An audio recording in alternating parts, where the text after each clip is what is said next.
Welcome, everyone. The International Parking and Mobility Institute presents today's Learning Lab, Thinking Outside the Lines, How HONK and UC Davis are redefining campus parking, presented by HONK.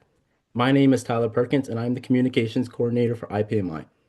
We thank you for joining us today, and as a reminder, the Learning Lab will be recorded and posted online to IPMI's YouTube channel within a few days. Everyone who is registered to this event will also receive a post-event email linking to the video once the recording is ready. Today's presentation will last 60 minutes with a Q&A at the end. If you have any questions at any point during the event, please feel free to submit them by simply clicking the Q&A button and asking your question there. We will get to as many questions as time allows. Now, I will hand it over to Casey.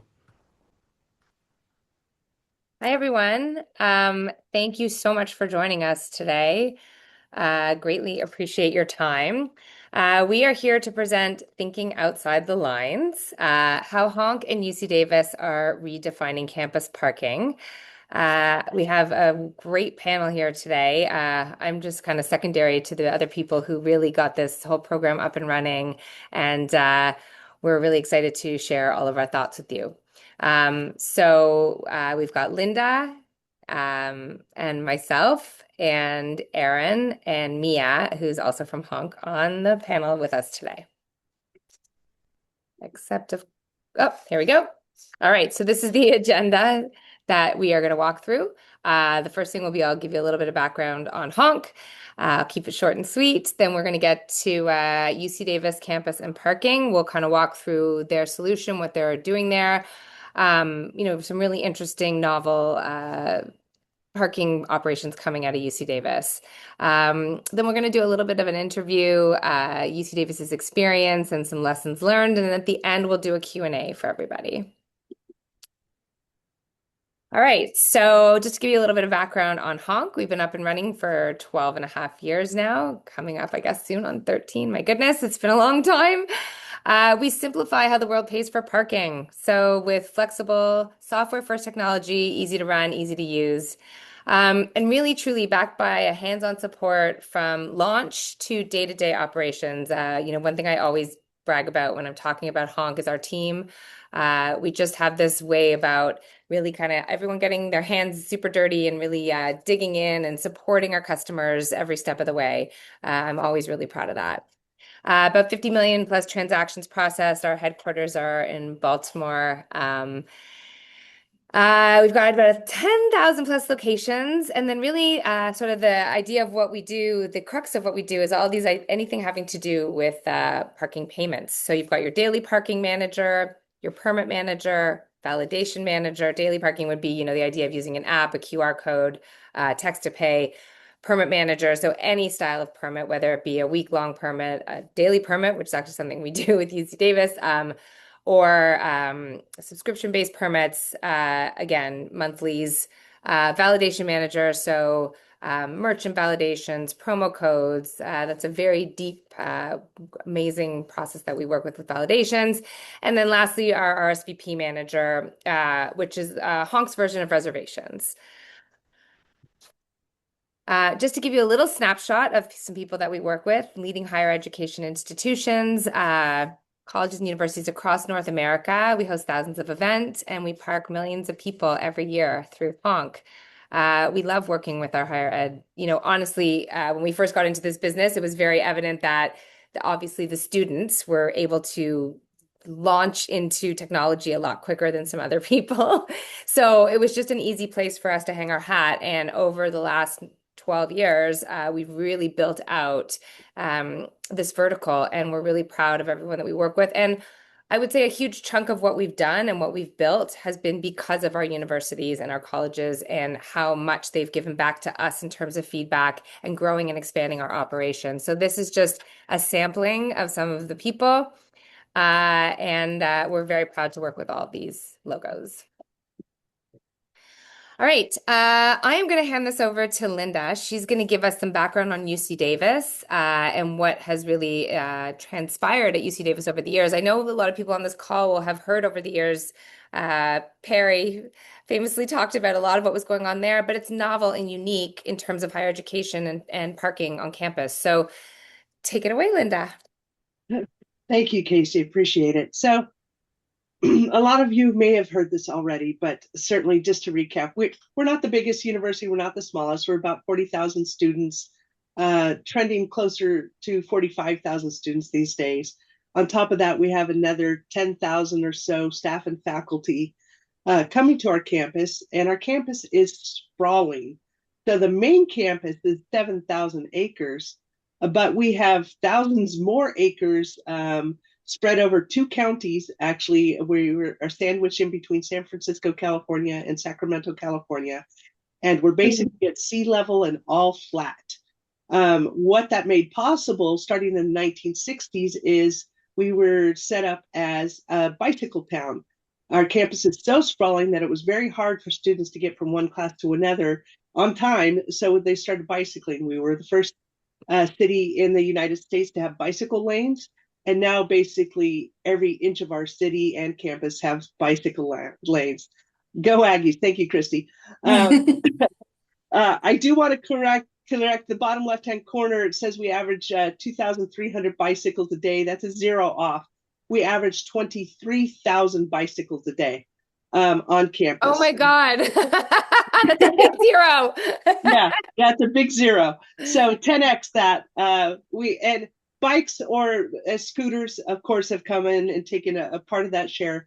But we thankfully have a really sustainable environment. But the problem is that we were growing so rapidly and our campus is so sprawling that everybody wanted to drive. And we faced a choice of either adding infrastructure, building more garages and getting into debt, or trying to find some way to adjust the campus. And that is why we switched to what we call the daily model or the daily decision model. So we're not unique in how many students we have, and we're not unique in how big our campus is per se. There's other big campuses, but we don't. Our sprawl is not buildable land. Our sprawl is actual acreage that is used for agricultural research, crop research, engineering research. We have the number one vet school in the nation. We have sheep barns and hog barns and pig barns. Oh, that's the same as hog barns. I'm sorry. We have a whole dairy farm. So we can't build on that land per se. That is not just a hold for parking lots as it is in other places. So we needed to find a way, and we were seeing congestion where people were circling for hours trying to find parking. We needed to find a way to adjust demand and not by building more parking infrastructure. So the daily decision model did that for us. We switched to that for a number of reasons. It was in response to not only this problem with demand, this problem with lack of buildable parking lot land that we had, but also the change in technology. As you know, we've gone remote, we've gone hybrid work schedules. Not everybody is coming every day. And we had a lot of people that were still driving in even when they didn't need to, or still we are in a quarter system buying quarterly permits when they didn't need to. So by going to a daily model, it actually saved the bulk of our drivers a lot of money, but it also convinced a lot of drivers that they don't always need to drive. If you live in our very flat town, even on the other side of town, that is at most a 15-minute bicycle ride because of our infrastructure. It's faster than driving a car to get to campus. But what would happen is the sunk cost fallacy says, I've already spent my couple $100 on this quarterly parking permit. I'm going to get my money's worth. It's a nice spring day, but I'm still going to drive. We took that incentive away, and instead they wake up and go, it's a nice spring day. I haven't spent any money. I'm going to ride my bike and get my exercise, and it's going to be fast. And we actually saw that. We saw demand drop. So we now average about 25% of our people coming to campus on any day are single occupant cars. The other 75% are coming by bus or bike or walking or scooter. And that certainly is a result of our change in infrastructure. But what that did is really shifted the demand and how we administer our parking business. Again, we average 10,000 parking permits per day, daily permit. Now we have another 1,000 to 2,000 that are coming to campus using their monthly permits. And then, of course, we have limited time zones, hourly zones, those types of things. But it is the volume we are doing on our app on a daily permit basis, I think far exceeds almost anyone else out there. Question for you. Was there pushback when you first did this? Like, was there like a student revolt? Did they want their permits? Were they happy to get rid of them? Like, what was the feedback? Definite pushback. And Aaron was here at the time. Perry's on. And Oh, Bernie, Perry, Of course he Perry has is. joined us. Of course he is. Hi, Carrie. Perry's in the conversation. right. Everyone take a shot. We knew it would be said. Um, so it definite pushback. And Erin was here at the time. She can certainly speak to that a little bit more. But people a lot of times want convenience. And what this model did was, taking away that easy button for them. It did make it more inconvenient. We wanted them to make that difficult choice. And so there are some that went, cool, you are saving me money. I only come to campus 2 days a week now, or I only come to campus 1 day a month. You're saving me a ton of money. But there are others that said, oh, I would rather pay more if I don't have to click a button every day. And so there was a convenience thing and a convenience pushback from that, for sure. Interesting. Yeah. Yeah, when we launched, we started with students first. We switched the students over to mandatory daily first, and then got them used to it a little bit. And then we shifted staff, opened it up for staff as an optional. Employees can still get a monthly permit, but out of these, thousands and thousands of staff members who are on campus any given day, we only are issuing about 800 monthly permits on average. So most staff and faculty have happily, in the end, switched over to the daily model. They're happier there. Like Great. Linda said, realize they're saving money. Yep. Yeah. Incredible. Okay, so I'm going to just sort of switch to this slide, which sort of talks about how HONK supports parking at UC Davis. I think I'm going to hand this one over to Mia because, again, like I said, she was really the hands-on woman get behind making this happen. This was a big process for everybody. We had to create a single sign-on, increasing the wallet adoption, driving adoption, and building out an event-ready operation. And it's, again, a real unique process here, how this all works. So take it away.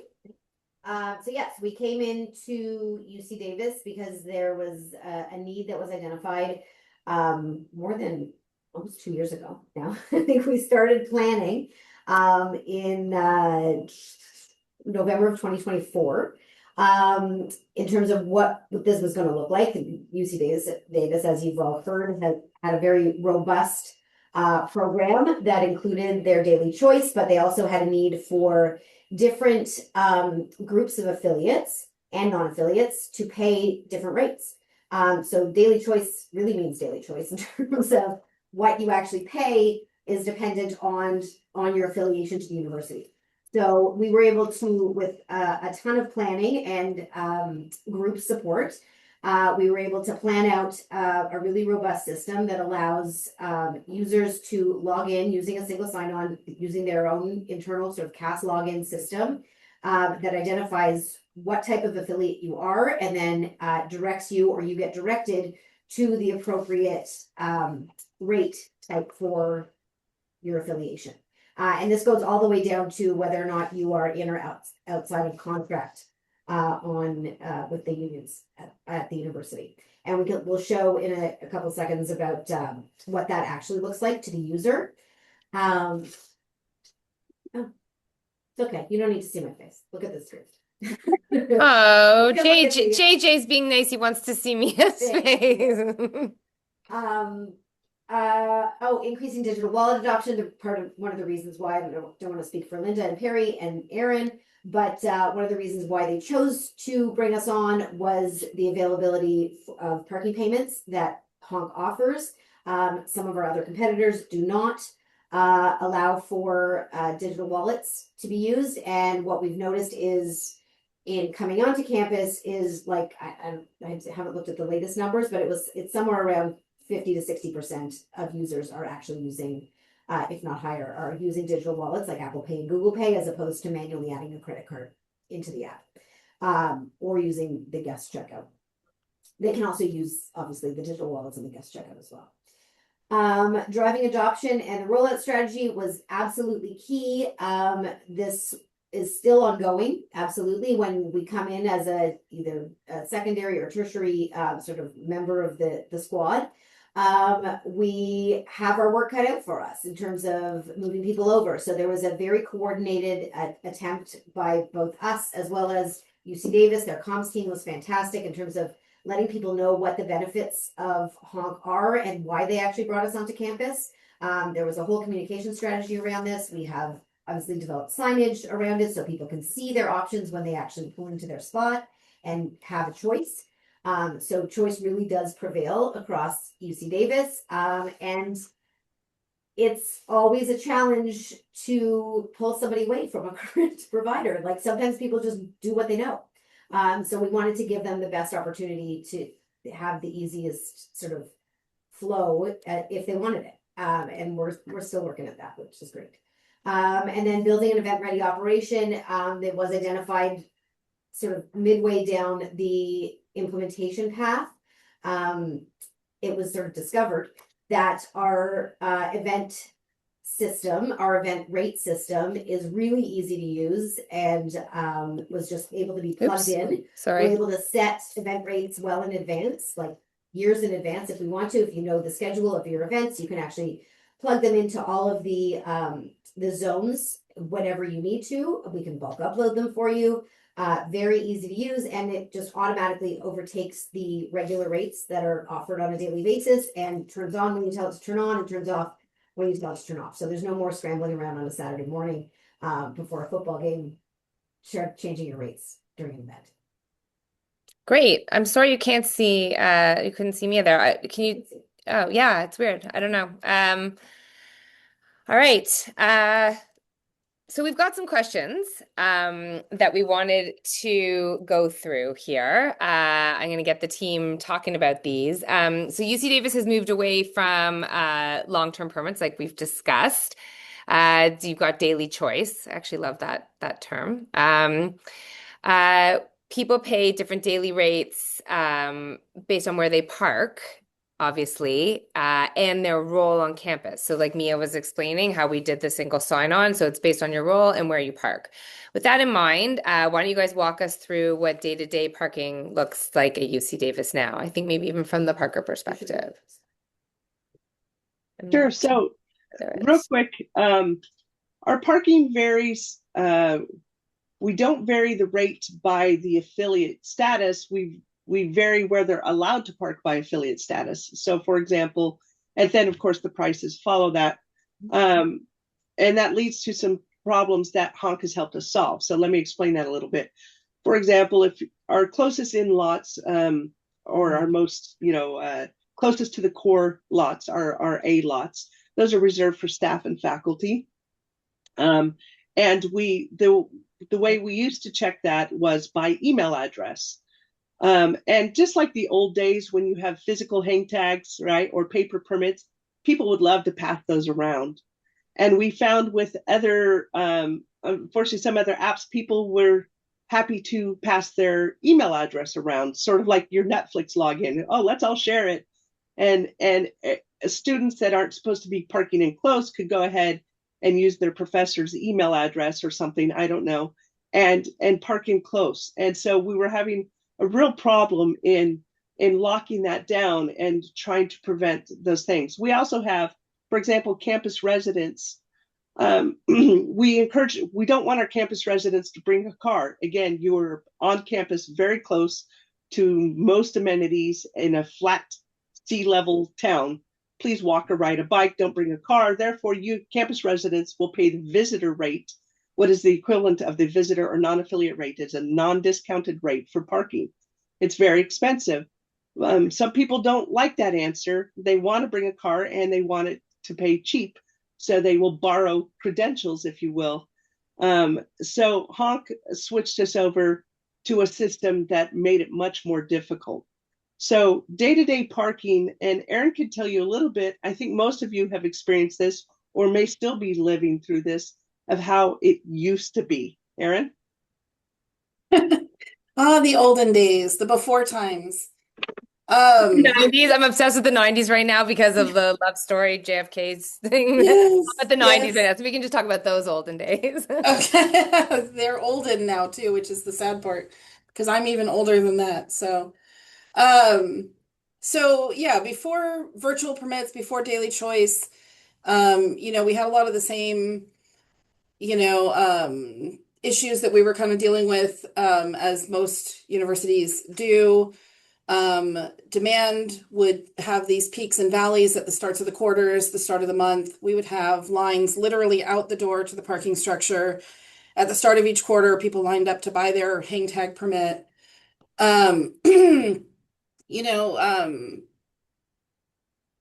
we spent a lot of time managing permits, managing physical permits, both the ordering of them, the inventory of them, the issuing of them, mailing them out to people. Um, and we had a lot more cash handling than we do now. When we switched to the virtual permits, when all these daily permits go through the apps, um, you know, in-person permit purchases dropped down to practically nothing.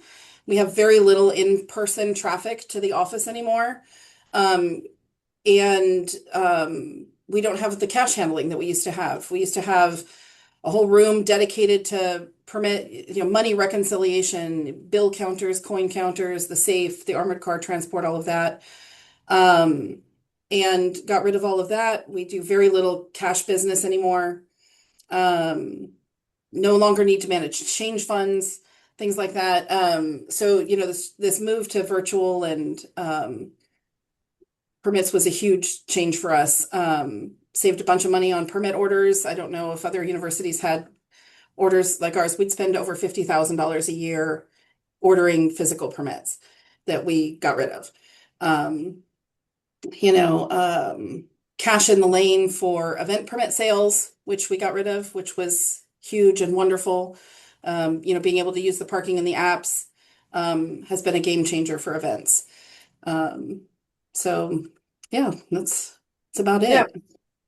So, sorry. And what does life look like now? As I mentioned, we had congestion. So before we switched to this model and virtual, using app-based parking, people would drive in and we did not have enough parking to meet demand.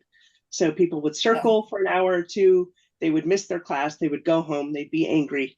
I paid, a couple $100 for this parking permit and I can't find a spot, right? We And hear we're that a like, lot, by the yeah, way, from a yeah, lot of our Yeah. different, which is why I think this session today is important for any Yeah. of our any of the universities that are listening in. yeah, We really hear that a lot, that there's just not enough parking Yeah. and these We were permits, using, yeah. especially since obviously what we know what happened 5 years ago, 6 years ago now, six, yeah, oh, good God, good Lord. But life changed that day, and so people's schedules are different, and you're coming on campus at different, right? Like Yes. you're not there every day, so that spot, it's taking up a spot, like technically. Yeah. yeah, yeah. So switching to the daily model did solve that. For the most part, students coming in now, it did shift behavior. People coming in now can usually find a spot on their first pass, if not maybe second, but within minutes of coming in, they can find a spot where they need to be and get to class Yeah. on time. So really did Yeah. shift demand and removed the need for us to build new infrastructure. It also severely cut our revenue, right? We're not overselling our lots anymore. We have to much more tightly manage and be very productive with our permit sales, right? I like it. My favorite analogy is it's like we're holding a bake sale every single day. We are out there. You've got to sell spots and sell permits and have a really efficient, reliable app, an easy app that is up and running so that people can pay and get their parking. Otherwise, this model will not work. And so Honk has been very helpful for us in that way. Great. Yeah. All right, we're going to talk here. Before Honk came into the picture, events can be very hard to manage. We know we've obviously solved for all your problems. I want you to talk a little bit how you've handled event parking before, when it came to rates. Obviously, setting rates ahead of time, coordinating teams, managing things manually. What did that process look like, day to day? And So I'm just going to leave this one here because this sort of is a helpful thing. And yeah. Yeah. So, prior to bringing Honka on, even in the parking apps that we were using, we would have to manually update the rate the day of the event, turn on event rates, and then leave it on for the event, and then turn off event rates when the event was over manually, whether that was weekend or, um, after hours. Um, with the switch to Honk, we've been able to set those in advance, which has been just a huge help for our team. If you don't set your alarm, you forget to do it, and then everybody's calling, why are these rates here? It was not good. So that's been a big deal for us. Before apps, obviously we were selling permits in the lane, we had physical permits. That was a lot more staffing, a lot more work. The promo codes that we've brought on with Honk have been instrumental as well. Um, the ability to customize and kind of set the parameters for the time frames, the pricing, um, it's been very flexible. And so the promo codes have been a really huge benefit to the events as well. We're using them. We started with using them at the Aggie Square Garage, which has been a challenge, that whole thing. But the solutions that we've been able to come up with through the Honk app have been very flexible, very customizable, I guess, and have met our needs really well. And we're using it more and more on the main campus now. And with really good success, it's taken a lot of the manual processing off of our team. We hope to move to more of it as we learn more about what it does. Mia, So why don't you looking forward to walk that. us through this slide just to kind of give an idea? Mute. Oh, are you not able to hear me There's yet? Hold on. The problem is if I want I want to mute so that it picks your face, but it's gonna mute the whole thing. So yeah. Okay, go ahead. The our event rate solution. Oh, they would like Need to to unmute. Yeah. No, you mute.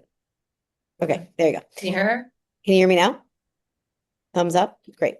Our event rate solution is extremely robust. It allows you to set as many event rates as you like to, as I said, very far in advance. You set the start time, the end time, and the rate that you would like to charge. It's also flexible in that you can allow a user who has come in before the event to either use their time into the event if you want to do that and be very nice about it, or you can actually not allow them to use their time through the event and it cuts their time off if you want to choose to do that. So that either they need to leave or purchase the event rate after that. The event rate also, again, turns off when you tell it to turn off, when it expires. It follows all the same rules that we have in our system in terms of it can accommodate, a flat rate, a certain amount of time, a certain amount of hours, or it can be also a rate between certain dates. That's really user friendly. There's nothing that you need to do. You sort of set it and forget it. And it's like UC Davis, for example, has probably 60 or 70 zones that these rates are available in. They're not all available at all at the same time, but we do have a really amazing copy and paste function that allows you to copy a single rate. So you don't have to sort of reinvent the wheel. It allows you to copy a rate to multiple zones with one click. So you can make it once in a single zone, and then you can distribute it out to as many other locations as you would like. And then you can actually go in and edit as you see fit. If the price needs to change in different locations or the name needs to change, you can totally do that as well. Everything is very customizable on that way. All right. Can you hear me now? Just make sure. Tyler, you're good? All right. All right. So I want to talk SSO.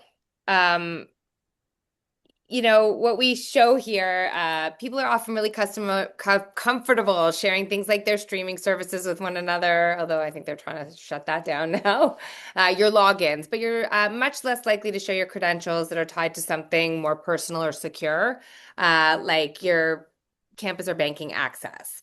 So what I really want to get into a little bit is the SSO experience, what it looks like at UC Davis. We touched on it, but I really want to do sort of a deeper dive into that, how the shift has helped reduce account sharing, and while still keeping things easy for people to park their cars, because obviously that's what we all like to do quickly and easily. So if someone, maybe Linda or Aaron, could take a stab at this piece. Sure. So I alluded to it before, because we use email address to identify access levels, and access levels determine payment levels. We'd had some issues with people borrowing email addresses, because what does that cost? You lend your email, maybe your app password for that one app type of thing. And then all your friends, even if they're supposed to pay, $10 a day, can now just pay $5 a day, and you can lend that out to 10 of your friends. Unfortunately, we saw that happening, but switching everybody to HONK has forced them, all right, you want to lend out your credentials. Well, now you're lending out your CAS login ID. And that CAS login is tied to your financial aid package, your grades, right? Your class registration system. It's all single sign-on. And suddenly they're less willing to share those credentials. You could lose your money, even your food, right? If you want to go get your food at the dining commons, it's tied to that login. So suddenly they're less willing to do that. So by tying into our campus-wide single sign-on system, which is obviously far more secure, people are far less willing to share those credentials between friends. So before, when we saw the old school Netflix, sure, use my sign-on to watch your shows. And that was all you were risking, is maybe they could see the shows you were seeing. Right now, you're sharing basically the equivalent of, as Casey said, your banking sign-on. Oh, sure, here's my banking sign-on for Bank of America or Wells Fargo or Citicorp. You're not going to give that out, and that's exactly what was seen. So HONK was able to find a way to redirect the access. When you log in, you choose your parking. Once you select your parking, it rolls you over to our single sign-on system. You log in with those credentials, and it automatically identifies at what level you are entitled to purchase a permit. It identifies if you are an employee, right, if you are a student, or if you are a visitor, and then proceeds with the purchase from them. So that really locked things down, cut down on a lot of fraud for us.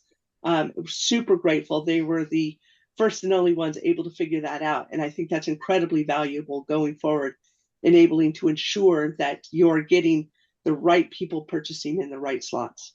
We also added, when Linda brought it up, that people were sharing it in previous systems, that they were sharing their logins. We enabled a feature that only allows that login to be active on a single device.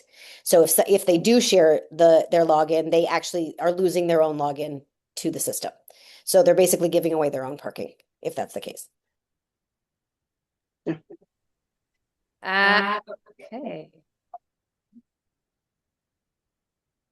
So I could take this one. Yeah.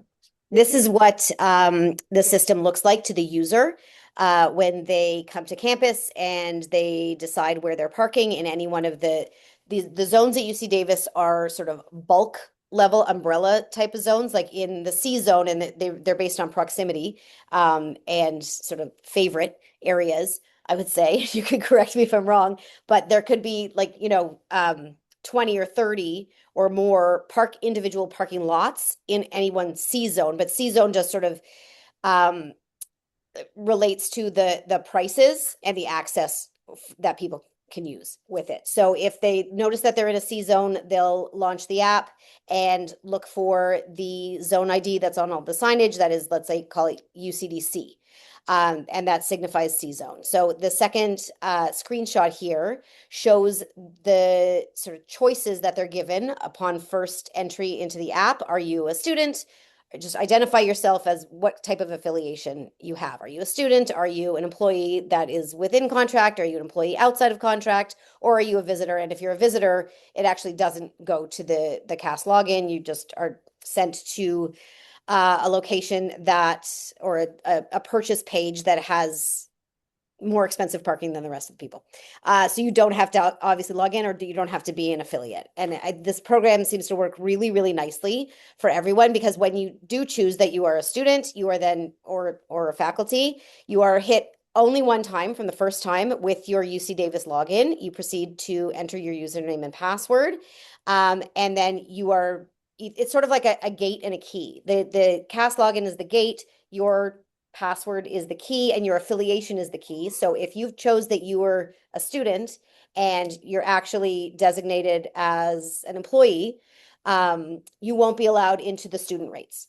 You will be denied access, and bells and whistles go off. If you are a student and you log in as your student and you're designated as a student, you go through to the student price that is your daily price, which is somewhere between, $6, $8, $12, depending on the location. It's just that simple. Once you've done this once, you will have access to all of the student locations, so you don't have to log in every single time. You just select that you're a student, and it'll go directly to the purchase page again. All right. So, we're handing this one over to Linda. UC Davis. UC Davis works with several different labor unions across campus, each with its own needs, rules, and expectations when it comes to parking cars. Before we talk about the solution, can you walk us through the different labor groups and how their needs vary? Oh, yes. So this was quite a tricky one for us. So we needed to increase rates. But of course, there's all kinds of rules around when and how we can increase rates. And, we have to announce to each labor group and give them time to contest the rates and perhaps discuss them. And we have a lot of labor groups that are in different phases of their contracts. And some are currently negotiating contracts, some have renewed contracts. And we, per legal, could not raise rates to those groups that are not, that are currently discussing their contracts, right, negotiating them, but we could raise them to those that have completed and signed contracts.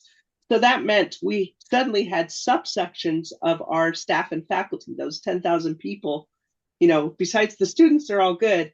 Staff and faculty, we have, if you are CX's customer service labor group, TX's might be the technical labor group, right? And they might be this group might be in contract, that one's out of contract. Well, we can raise rates here, not raise rates there. And HONK was able to go through and figure out how to program that, again, using that single sign-on methodology to further identify them and go, okay, you're in these labor groups that are in contract, we can raise rates there.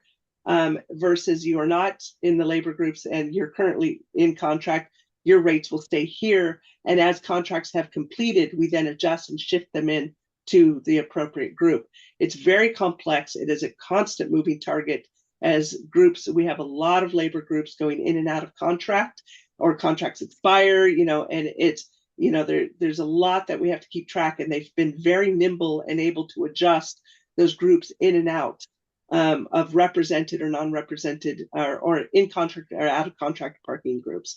And so the level of complexity, we already had a complex system, right, with our various affiliate statuses, but adding to that with the labor groups, we were, oh Lord, how are we going to deal with this? And HONK absolutely stepped up and was able to find a way to make that work for us. Wizards. We're wizards, is what you're saying. It felt like it. Magic, It felt magic like wizards. Yes, of course. Yes, it all happens automatically. Okay, this question for me, it sort of goes back to what I said at the beginning, just like how wonderful the team is, and I think a lot of planning and a lot of thought and a lot of meetings. And Linda, I know you had boards and charts. You said you just recently removed them from your office, but there was so many moving parts to getting this up and running, and then there was things that came up along the way that we weren't expecting, and new garages and all kinds of things that sort of like really prolonged some of the process, but it was just a real team effort. So I want to walk through the rollout process, because I think that's really important in general when you're adding a new technology or you're switching, a vendor or whatever it looks like. The rollout and the planning process is super important. So what tools, approaches, what made this go smoothly, and how did we get there? So I will again hand this over to you. Oh goodness, Mia, you first or me first? Um, I guess I can take it. We started off with, and again, as Casey mentioned, this was a very robust and intense rollout, I would say, but it was well worth the time and effort that everybody gave it. We started off with a kickoff, getting discovery, finding maps, really investing the time to know how the system works today and how open to change they were going forward as well. So sometimes some people just want everything to stay the same and just plug in a new technology. And sometimes that will have different kind of risks and rewards from an organization that has a little bit of capacity for change to make everything better along the way while they're changing it. So the kickoff starts with discovery. Typically, our processes go into implementation in terms of planning, and tons of planning goes into designing where the zones are going to be, what they look like. We had to design what the SSO looked like and do a whole bunch of testing around that, and actually built the system around the needs. And it took a little bit of time for us to even understand what affiliations look like and what those credentials look like at UC Davis. And so we went through many iterations of naming conventions even for zones, and we, as Linda affectionately calls them, zomenclature. There was a lot of discussion around what's the best use of that zomenclature. So tons of time and effort went into actually making this a thoughtful process and a thoughtful solution along the way, so that we wouldn't have to go back and redo stuff, which happens in many occasions. I mentioned briefly before about the marketing and communication strategy. UC Davis has a great team of marketers and communicators that were very invested in the process and came into the process when they were needed, and were very able to use the systems that they had. They used message boards and emails and email lists at getting people ready for the oncoming change. And they changed their website, made a side-by-side comparison of both options for people. They were really into like the benefits of all of this and explaining those benefits to the users. I give Linda and Aaron all the credit in the world for the testing piece. It's sort of, it all happens in concert, but we spent, I don't know, probably more than a month in testing. And Linda created an entire program around, they got student testers, they got faculty testers. It was basically live. It was almost like a soft launch, but everybody who tested filled out like a sort of rating sheet. And we were able to accommodate all of the feedback and ingest all of the feedback. We had gorgeous graphs around like the people's feedback around this and what their approval rating was of it. And that was the magic to me, because I had never seen anything like it. And it was great. We then went into training, and we'll talk about this in a second, but it really helps to have not only a project sponsor, but a project owner who's going to have their fingers in the pie and own the project going forward. We are with our clients every step of the way, but we're not necessarily a plug and play solution that we're just going to drop it in your lap and run away. But we do need, on the client side as well, somebody who's invested in owning it and maintaining and running the system going forward. And that was very apparent in Aaron and Jessica, who live and breathe this stuff every single day, and they manage it with our training and our help, obviously, like experts. And then during launch, it was all about the communications and maintenance, and we still have regular meetings. They're far less frequent now, but we're always available for questions and little brush ups and all that kind of fun stuff. I want to mention one other thing that happened during this process, which was that Linda got people to feedback on the app.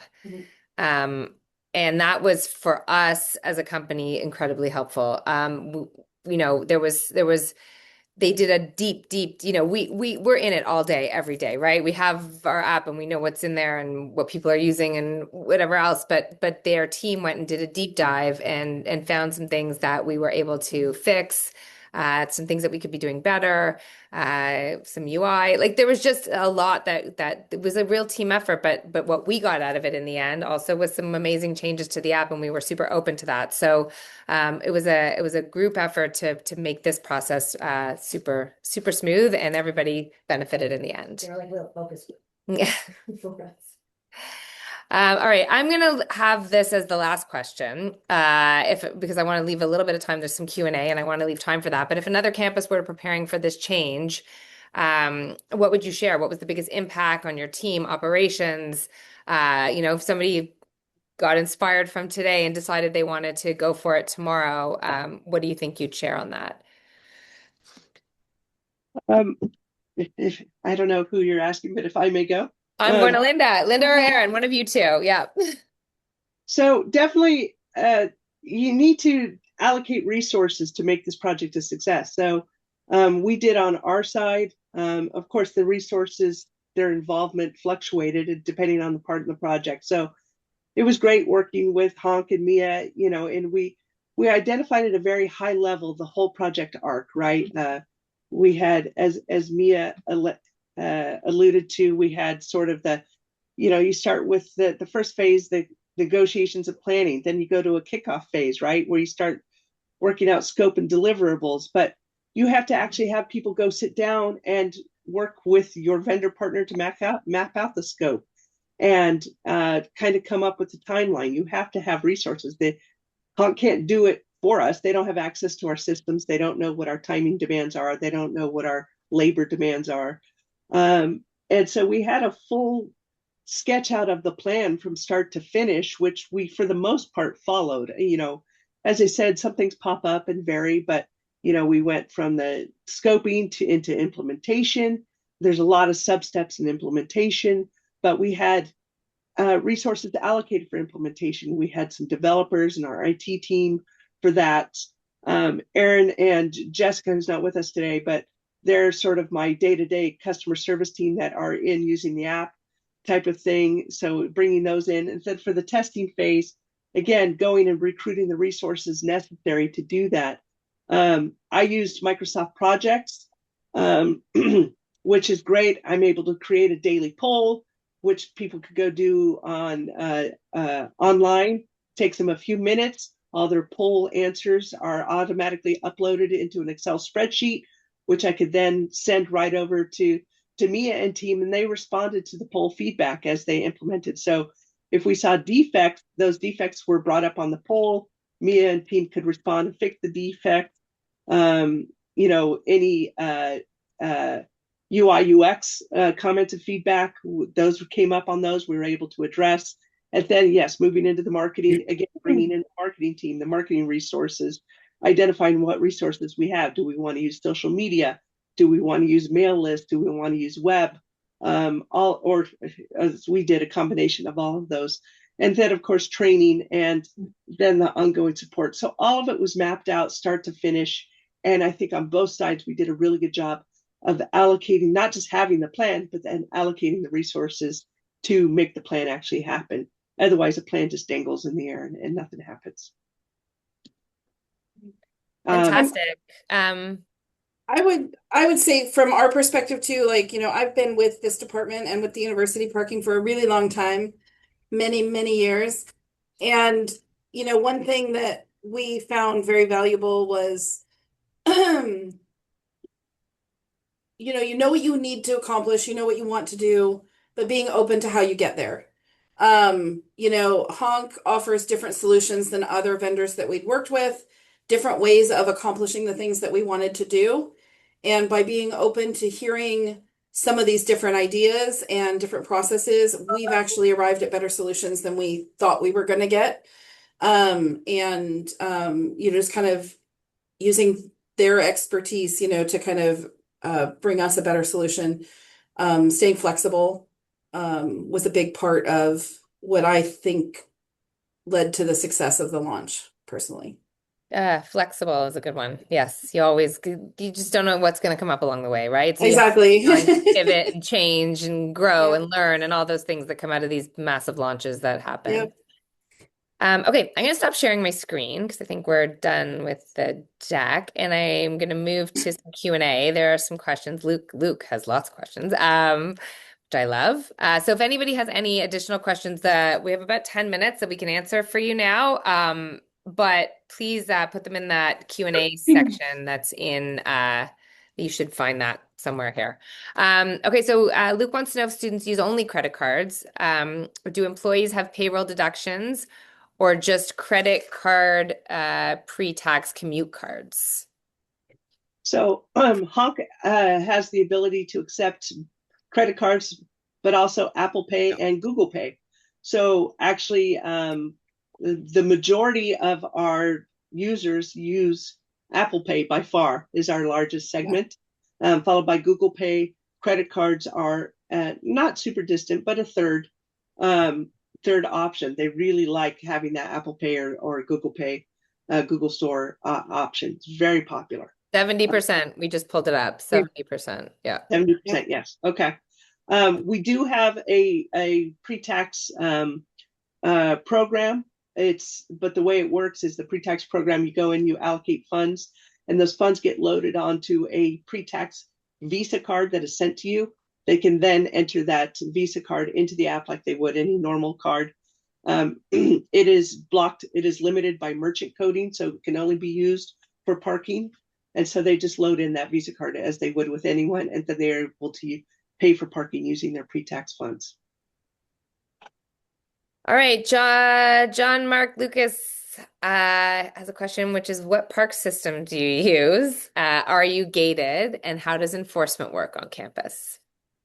We are not gated, except we have one garage. It's sort of remote. It's in Sacramento at our health system, maybe 20 miles away.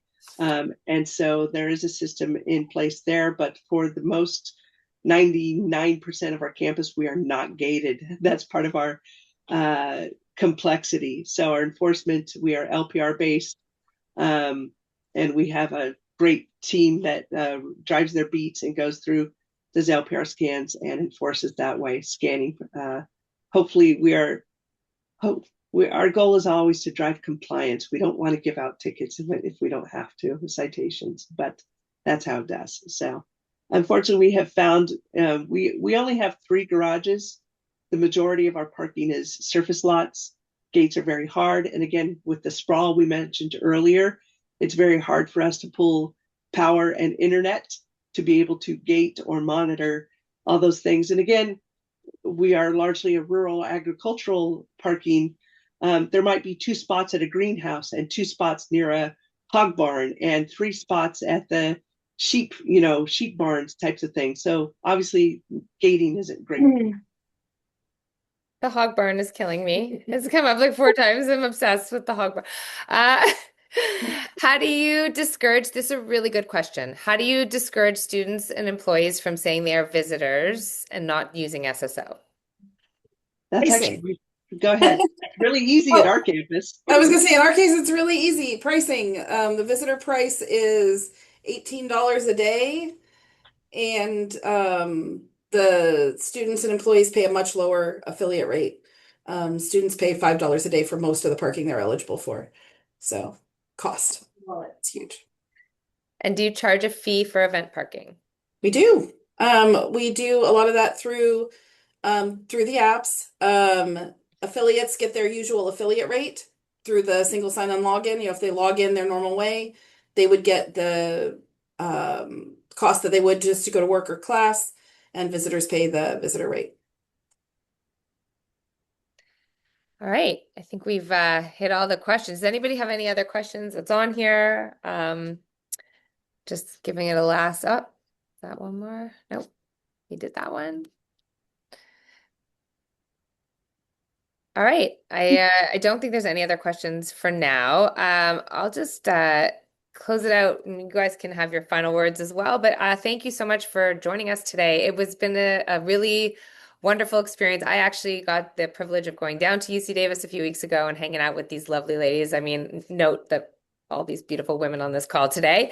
But the campus is really unique and interesting, and the team has just worked so well together. It's been an absolute pleasure. So, uh, and then when we saw those first transactions come in, it was a joyful moment for HONK for sure. Do you guys have any final words that you want to say? No, just thank you. You guys have been a great partner to us. Yeah. I know we have a very complicated system, and the attitude number one has been phenomenal. Not resistance, not we're gonna, oh, there's a fee for that, there's a fee for that. It's been sure, we'll figure it out. 99% of the time, you guys, when we've come to you with a problem, you were able to figure it out, a way to make it happen. And I'm super Even grateful. on Saturday morning. Even- Even on Saturday morning. The rest of the crew's getting all the inside jokes here. But yes, for those of you who joined us today, thank you. We appreciate it. If you have any questions, please reach out to HONK. You can find myself, Mia, or reach out to UC Davis. We're all around to answer any questions you may have or discuss other opportunities. Tyler, I'll hand it back to you now. Wonderful. Thank you, Casey. As we wrap up today's program, I'd like to extend a sincere thank you to HONK for hosting today's Learning Lab with the support from UC Davis. IPMI truly appreciates all of your support. And thank you to our audience for spending part of your day with us and engaging throughout the session. That concludes today's presentation. We look forward to seeing you at a future program. Have a wonderful rest of your day. Thanks, everyone. Everyone. Thank you. You.